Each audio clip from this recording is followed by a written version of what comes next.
किस्मत से मिलता सच्चा प्यार।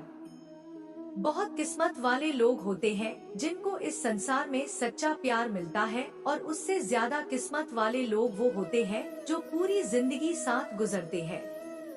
दोनों साथ साथ जीते हैं और साथ साथ मर जाते हैं। ऐसे ही किस्मत वाले एक लड़का और लड़की की ये कहानी है। लगा का नाम अजय था और लड़की का नाम अदिति। दोनों एक दूसरे से हद से ज्यादा प्यार करते थे। दुनिया की नजर में वह प्रेमी जोड़े की तरह थे, पर उन्होंने एक दूसरे को कभी प्रपोज नहीं किया था। दोनों एक दूसरे को अपना बहुत अच्छा दोस्त समझते थे और ऐसे ही वक्त गुजरता चला गया। दोनों एक दूसरे के साथ इतने खुश थे कि उनको किसी और की जरूरत ही नहीं पड़ती थी। हमेशा एक दूसरे के साथ वक्त गुजरा करते थे। एक दिन सुबह से लेकर शाम तक अदिति अजय को कॉल और एसएमएस करती रही, पर अजय का कोई रिप्लाई नहीं आया। अदिति बहुत परेशान और बेचैन हो गई। सुबह से उसने अजय को न जाने कितने कॉल और एसएमएस किए, पर उसको कोई जवाब नहीं मिला। इसके बाद भी जब अजय का कोई रिप्लाई नहीं आया तो अदिति जोर जोर से रोने लगी और पता नहीं कब वह रोते रोते सो गई। दूसरे दिन जब अदिति की आंख खुली तब उसने सबसे पहले फोन को उठाया और देखा उसमें एक मिस कॉल थी जो अजय की थी। अदिति ने बिना कुछ सोचे समझे तुरंत अजय को फोन लगाया। जैसे ही कॉल रिसीव हुआ वह जोर जोर से चिल्लाने लगी, तुम्हें हो क्या गया है?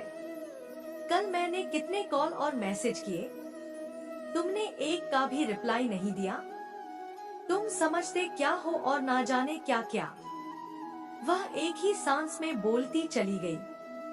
अजय ने बड़ी शांति से उत्तर दिया, देखो कल मैं बहुत बिजी था और मैं अब रोज रोज तुमसे बात नहीं कर सकता। मेरे भी कुछ सपने हैं और मुझे अपने करियर पर फोकस करना है। इतना कहकर अजय ने फोन काट दिया। अदिति के पैरों तले से जमीन खिसक गई।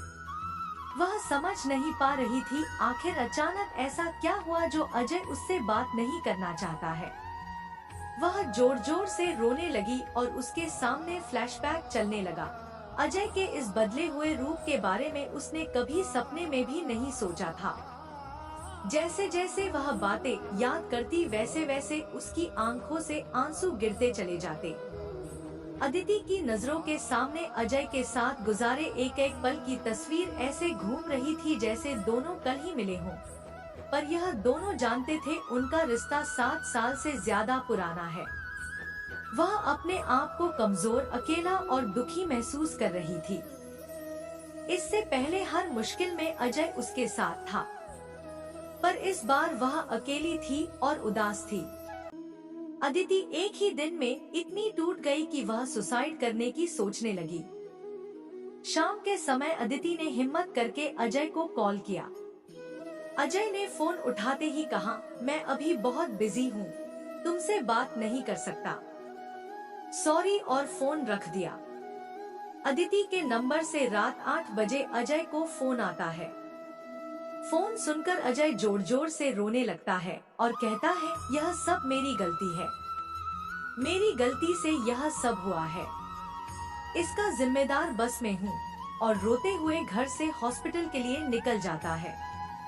यह कॉल अदिति की मां ने किया था क्योंकि अदिति का एक्सीडेंट हो गया था और हॉस्पिटल में अदिति अजय का नाम ले रही थी। जैसे ही अजय हॉस्पिटल में पहुँचता है, अदिति की आंख खुलती है और वह कहती है, आखिर मैंने क्या किया है जो तुम मुझसे बात नहीं करना चाहते? तुम्हारे बिन मैं जी कर क्या करूंगी? मुझे मर जाने दो। अजय की आंखों से आंसू गिरने लगते हैं और वह कहता है, गलती तुम्हारी नहीं, किस्मत की है। मेरे दिल में छेद है और मैं बस कुछ ही दिन का मेहमान हूँ, इसलिए मैं तुमसे दूर जाना चाहता था ताकि तुमको दुख न हो। अदिति अजय का हाथ पकड़कर मुस्कुराती है और आंखें बंद कर लेती है। आदित्य के चेहरे पर सुकून झलकता है और वह अपनी आखिरी सांस अजय के साथ लेती है। थोड़ी ही देर में अजय को हार्ट अटैक आ जाता है और अजय भी दुनिया छोड़ देता है।